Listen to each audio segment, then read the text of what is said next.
आदाब नाजरीन, खैर मकदम है आपका। आप देख रहे हैं जी सलाम और हम लेकर हाजिर हैं इस वक्त वर्ल्ड न्यूज। आइए देखते हैं दुनिया जी सलाम की नजर से। पाकिस्तान के साबिक वजीर आजम नवाज शरीफ को बदनवानी के मामले में 10 साल की सजा सुनाई गई है। इसके साथ ही उनकी बेटी मरियम नवाज को 7 साल और दामाद सफदर को 1 साल की सजा सुनाई गई है। साथ ही इन दोनों पर 80 और 20 लाख पाउंड का जुर्माना भी लगाया गया है। पाकिस्तान की एहतसाबी अदालत ने नवाज शरीफ और उनकी बेटी को यह सजा सुनाई है।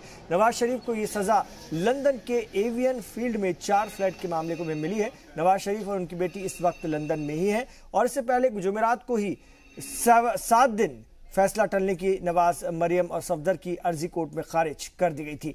लंदन में गलत तरीके से जायदाद हासिल करने के मामले में फैसला सुनाया गया है और इस फैसले के बाद अब मरियम का सियासी करियर दांव पर लग गया है। वहीं मुस्लिम लीग के सदर और नवाज शरीफ ऐलान किया।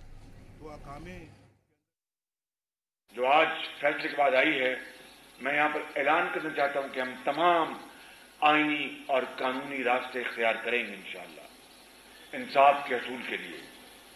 इंसाफ के असूल के लिए तमाम आईनी और कानूनी हम रास्ते इख्तियार करेंगे। और मुस्लिम लीग नून के हमारे जो उम्मीदवार हैं, जो अपनी कैंपेन चला रहे हैं, वो भरपूर इंतखाबी मुहिम वो चलाएंगे और मुस्लिम लीग नून के तमाम उम्मीदवार अपने इंतखाबी जलसों में पुरअमन एहतजाज का जरिया भी बनाएंगे इन जलसों को, ताकि पूरी कौम को पता चले, पूरी दुनिया का पता चले इस पुरअमन एहतजाज से कि क्या इंसाफ यही है, इंसाफ का पैमाना यही है। क्या किसी के लिए तकड़ी का तोल और किसी के लिए तकड़ी का तोल और। तो नवाज शरीफ को 10 साल की सजा, उनकी बेटी मरियम नवाज को 7 साल की सजा। आपको बता दें कि लंदन में ही है इस वक्त नवाज शरीफ और उनकी बेटी। इससे पहले जुमेरात को 7 दिन फैसला टालने की नवाज, मरियम की और सफदर की अर्जी कोर्ट ने खारिज कर दी थी।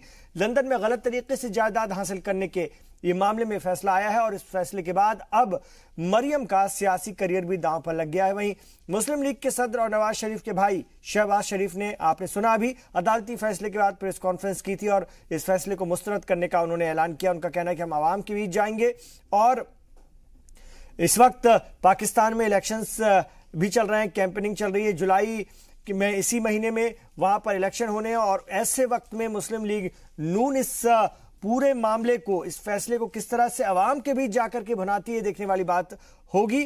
जैसा कि हमारी थोड़ी देर पहले जब्बार चौधरी से भी बात हुई थी, हम फिर उन्हें इस्लामाबाद से जोड़ेंगे।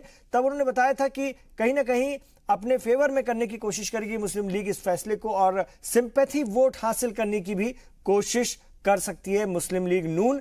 अब देखना ही होगा कि कितना फायदा होता है उसे अगर सिंपैथी वोट मिलते हैं तो, या अवाम इस फैसले को लेकर के क्या कुछ अपना फैसला सुनाती है इलेक्शंस में। लेकिन नवाज शरीफ को बड़ा झटका और उनके कुनबे को, जो उनकी दावेदार मानी जाती है उनकी पार्टी में, उनके बाद दूसरे नंबर की खासतौर से मरियम नवाज, उनकी बेटी, उनके लिए भी अब उनके सियासी करियर के लिए भी एक बड़ा चैलेंज ये खड़ा हो गया है। उन्हें भी 7 साल की सजा दी गई है कोर्ट के जरिए। तो एक बड़ा फैसला और जुर्माने भी लगाए गए हैं, 7 साल की कैद और इन दोनों को 80 और 20 लाख पाउंड का जुर्माना भी लगाया गया है। पाकिस्तान की एहतसाबी अदालत ने नवाज शरीफ और उनकी बेटी को यह सजा सुनाई है। नवाज शरीफ को यह सजा लंदन के एवियन फील्ड में 4 फ्लैट के मामले में मिली है। नवाज शरीफ और उनकी बेटी इस वक्त लंदन में ही है और इससे पहले जुमेरात को ही 7 दिन फैसला टालने की नवाज, मरियम और सफदर की जो अर्जी थी उसे कोर्ट ने खारिज कर दिया था। और इस वक्त हमारे साथ खालिद मोहम्मद खालिद साहब जुड़ गए कराची पाकिस्तान से। पाकिस्तान के जाने माने सहाफ़ी हैं, उनसे हम बात करेंगे। तो खालिद साहब, जिस तरह से ये फैसला आया है, एहतसाबी अदालत का ताज़ा जो फैसला आया है, नवाज और उनके अहले खाना के लिए कितना बड़ा झटका माना जाए? जी, नवाज शरीफ और उसकी बेटी के लिए और उसके दामाद के लिए ये अगर पाकिस्तान वापस नहीं आते तो ऐसे ही है जैसे इनकी सियासी तौर पे एक मौत हो गई है। अगर ये पाकिस्तान आ जाते हैं तो मुस्लिम लीग जिसकी साख इस वक्त बहुत ज्यादा गिर चुकी है, उसको इतना ज्यादा बूस्ट मिलेगा कि जिसको माजी में भी मिसालें नहीं मिलती। तो इसकी जमात जो है उसको अगर जिंदा रखना है, नवाज शरीफ को सियासत में वापस आना है, तो इसको पाकिस्तान वापस होके इस सजा को भुगतना होगा, हाँ एक दिन के लिए। इसका ये भी एक जो कानूनी तौर पे एक इसमें नुक्ता है, वो ये है कि अगर ये पाकिस्तान जब तक नहीं आएगा, इसकी जमानत या इसकी जो अपील है वो नहीं हो सकेगी।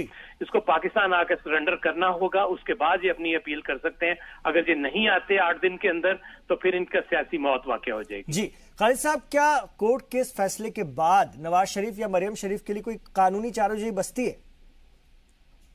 जी बिल्कुल, इनको इसका बात का हक है कि ये इसके खिलाफ हाई कोर्ट में अपील कर सकते हैं, लेकिन जैसे मैंने बताया उसके लिए इनको सरेंडर करना होगा और पाकिस्तान आके और तो खुद को सरेंडर जब ये करेंगे तो उसके बाद इनको ये हक मिलेगा कि वो 7 दिन के अंदर अंदर इसके खिलाफ अपील करेंगे।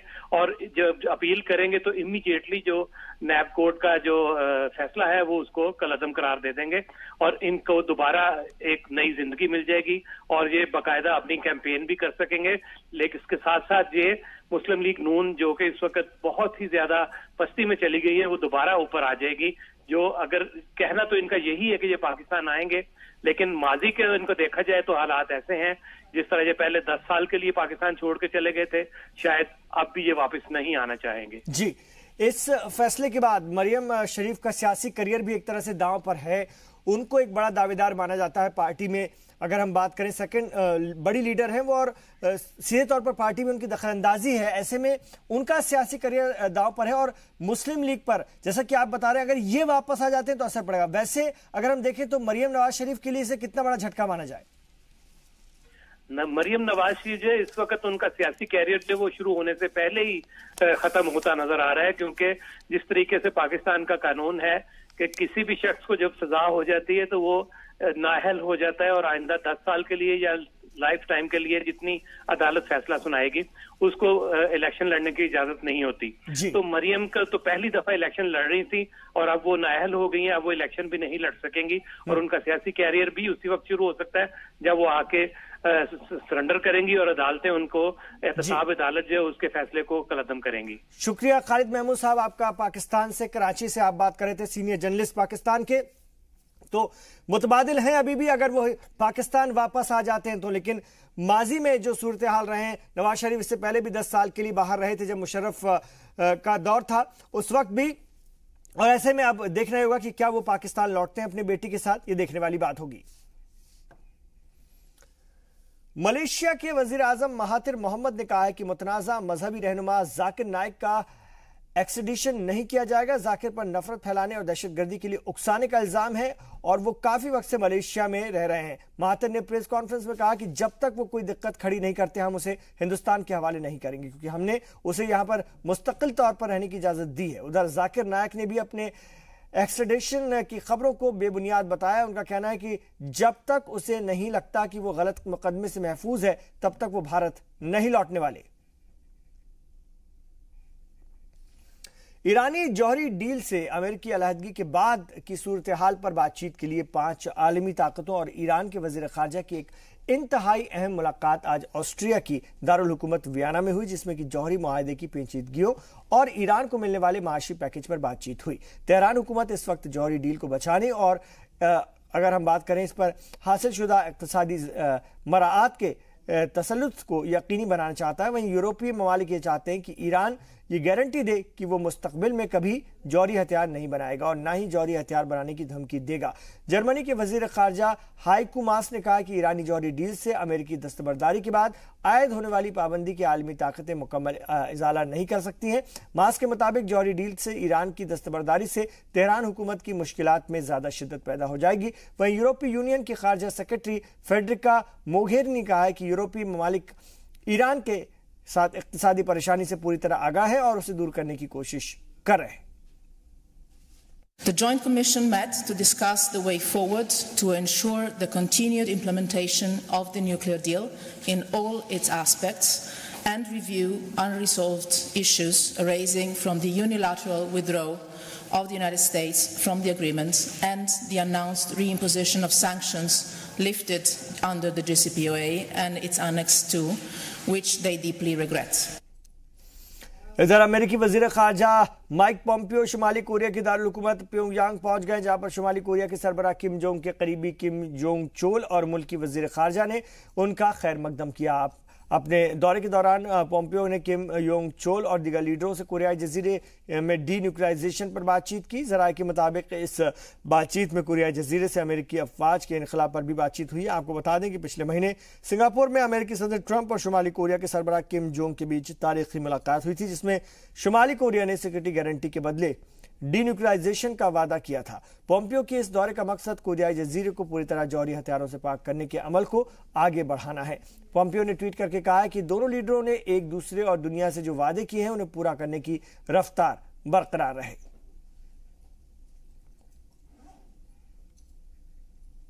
इधर दुनिया के दो बड़े ताकतवर मुल्क अमेरिका और चीन के बीच तजारती जंग शुरू हो चुकी है। अमेरिकी सदर ट्रंप ने चीन के $34 अरब के सामान पर दरामद टैक्स 25% तक बढ़ा दिया है। अमेरिका के जरिए चीनी सामानों पर लगाए गए भारी भरकम टैक्स आज रात से नाफिज हो जाएगा। वाज़ेह है कि अमेरिकी सदर डोनाल्ड ट्रंप ने पिछले महीने अरबों अमेरिकी डॉलर से भी ज्यादा की चीनी सामानों पर भारी भरकम टैक्स लगाने का फैसला किया था। अमेरिका ने चीनी स्टील पर 25 और एल्यूमिनियम पर 10% टैरिफ लगाया है। माना जा रहा है कि ट्रंप के इस फैसले से चीन से अमेरिका आने वाला सामान 25% महंगा हो जाएगा। वहीं चीन ने इसका मुंहतोड़ जवाब देते हुए अमेरिकी अशिया पर 25% दरामद टैक्स बढ़ा दिया है। चीनी वजीर खारजा के तर्जुमान लू कांग ने कहा है कि चीन ने अपने मफाद के लिए यह कदम उठाया है। चीन ने अमेरिका पर तारीख का सबसे बड़ा ट्रेड वॉर छेड़ने का इल्जाम भी लगाया है और कहा है कि वह उसे मुद्दे को WTO के सामने उठाएगा।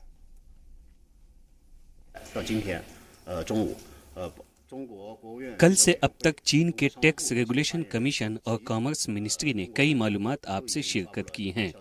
अमेरिका के जरिए दरामद टैक्स में इजाफे के बाद चीन ने जवाबी कार्रवाई के तौर पर टैरिफ में इजाफा किया है। चीन हमेशा से यकतरफा तिजारती पाबंदी के खिलाफ रहा है। और यहां एक छोटा सा वक्फा हम लेंगे, लौटेंगे। आप देखते रहिए वर्ल्ड न्यूज।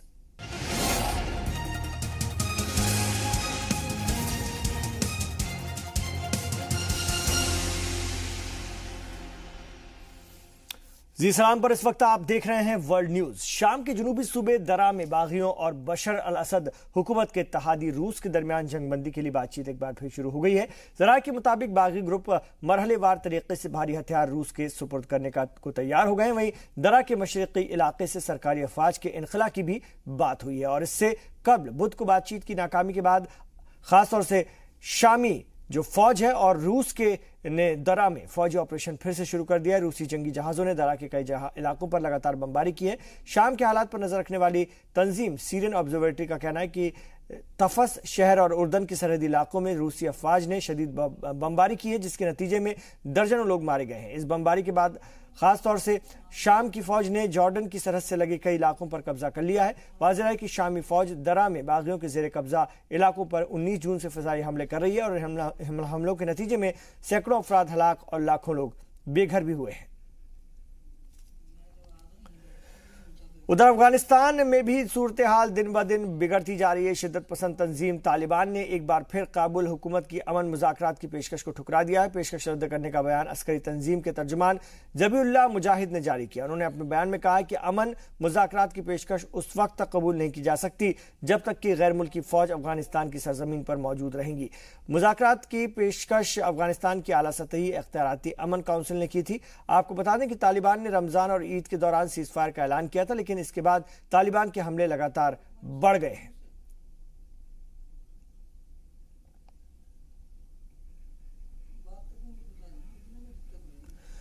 और जापान की राजधानी टोक्यो में 1995 में हुए सबवे सरीन गैस हमले में इंतहा पसंद मजहबी ग्रुप ओम शिन रेकियो के लीडर शोको असहारा और उसके 6 साथियों को फांसी दे दी गई है। मौत की सजा होने से पहले शोको असहारा ने 22 साल जेल की सजा काटी। बरसों से टोक्यो के लोग इस दिन का इंतजार कर रहे थे जिन्होंने इस हमले में अपनों को खो दिया और टोक्यो के जेर जमीन रेलवे निजाम पर ओम शिन रेकियो के हमले में 13 अफराद हलाक हो गए थे, जबकि हजारों लोग जख्मी हुए थे।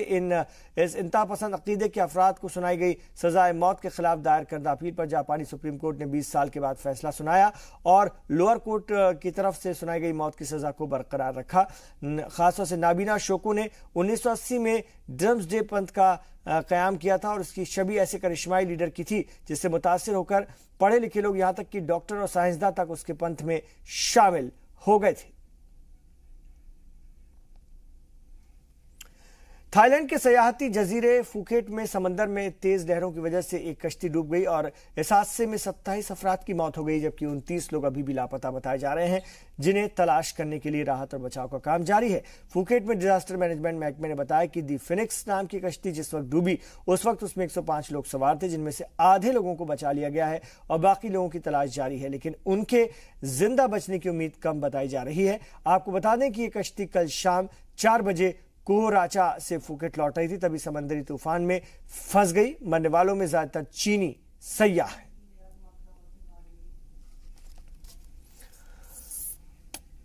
उधर थाईलैंड के गार में 13 दिन से फंसे बच्चों को निकालने की कोशिश कर रहे एक गोताखोर की मौत हो गई है। 38 साल के इस जवान का नाम समन गुनान है। उसे गुफा के अंदर ऑक्सीजन सिलेंडर पहुंचाने की जिम्मेदारी दी गई थी। अफसरों के मुताबिक समन बच्चों को जरूरी तादाद में ऑक्सीजन मुहैया कराने के बाद जब गुफा से बाहर आ रहे थे तब उनके सिलेंडर में ऑक्सीजन गैस खत्म हो गई।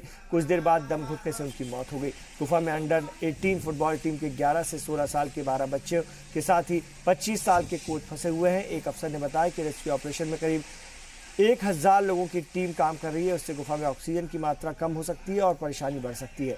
वहीं गुफा से पानी निकालने के लिए 4 किलोमीटर एरिया में इंडस्ट्रियल पाइप लगाए जा रहे हैं। फौज की कोशिश है कि तैराकी किए बिना बच्चों को बाहर निकाला जाए। पहले बच्चों को गहरे पानी में सांस लेने का तरीका सिखाकर बाहर निकालने का प्लान था, लेकिन इसमें काफी खतरा है। राय के मुताबिक इन बच्चों को बाहर निकालने में कई हफ्ते लग सकते हैं। If it is so dangerous that a former SEAL died in the cave, does that not mean it is too dangerous to bring children through? Yes. So does But we try everything for the best way to help them. Mexico के टूलपेटिक शहर में पटाखों के गोदामों में सिलसिलेवार धमाके में कम से कम 24 लोगों की मौत हो गई। मरने वालों में बचाव दल के कुछ लोग भी शामिल हैं जो कि दूसरों की जान बचाने की कोशिश कर रहे थे। हुक्काम ने बताया कि पहला धमाका सुबह करीब 9:30 बजे हुआ और फिर दूसरे गोदामों तक फैल गया। मैक्सिको सिटी में उत्तर में वाक़ 65,000 लोगों की आबादी वाला टूलपेटिक शहर पटाखा बनाने के लिए जाना जाता है। मकामी अस्पताल के डॉक्टर ने बताया कि एक नाबालिग समेत कम से कम 24 लोगों की मौत हो गई और 49 दीगर जख्मी हो गए।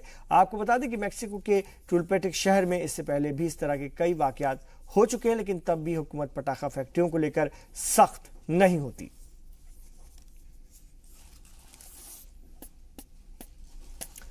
एक छोटा सा वक्फा हम यहां पर लेंगे, लौटेंगे फीफा वर्ल्ड कप से जुड़ी हुई खबरों के साथ।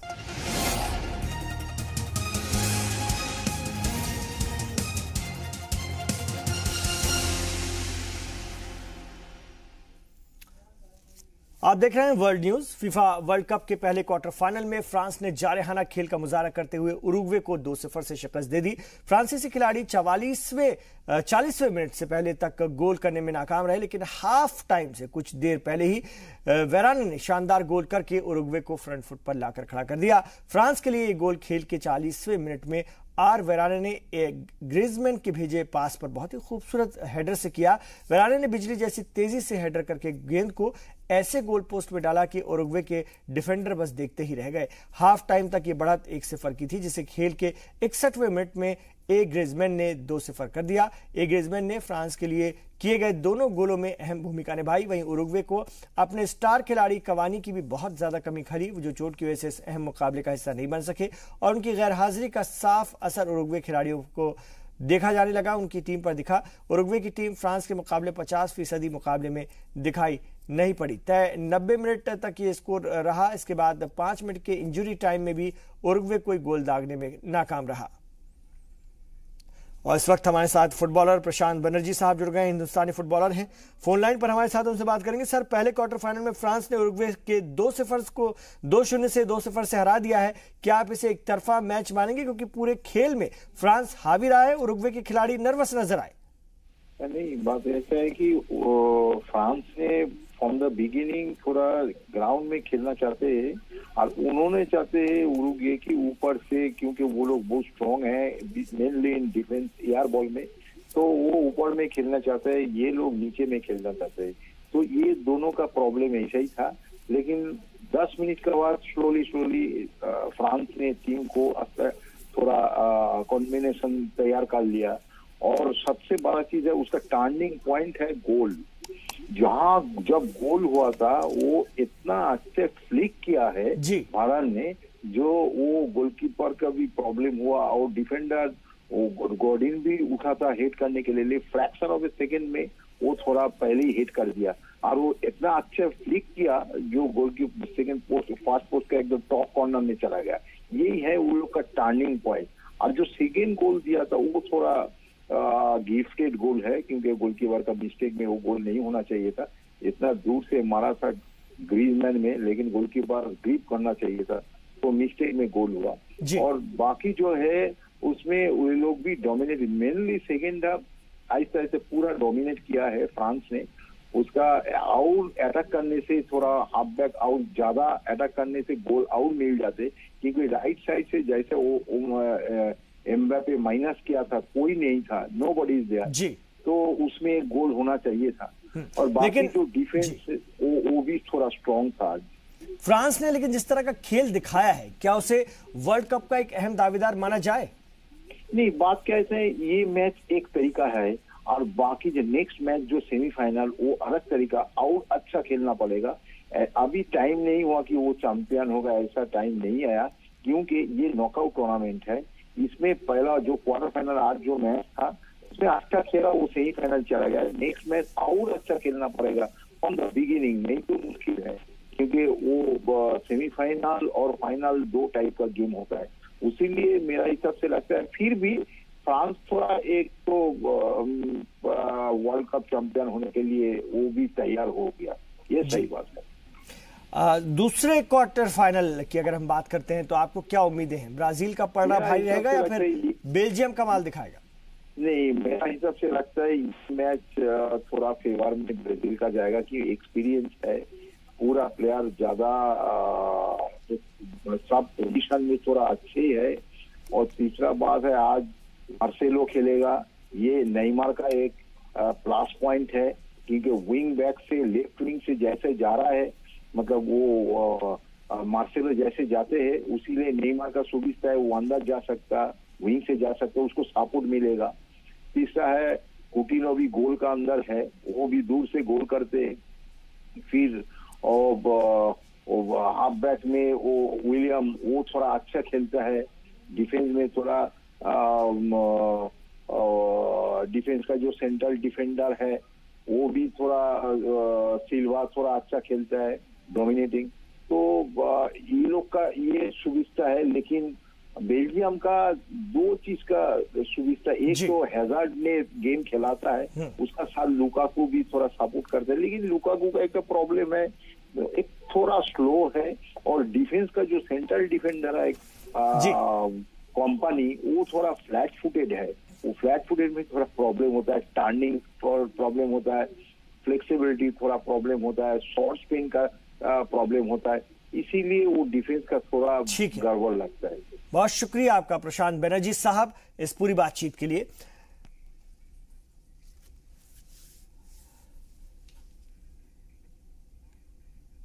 तो वर्ल्ड न्यूज में अभी इतना ही, लेकिन जी सलाम पर जारी है खबरों का सफर। आप देखते रहिए जी सलाम।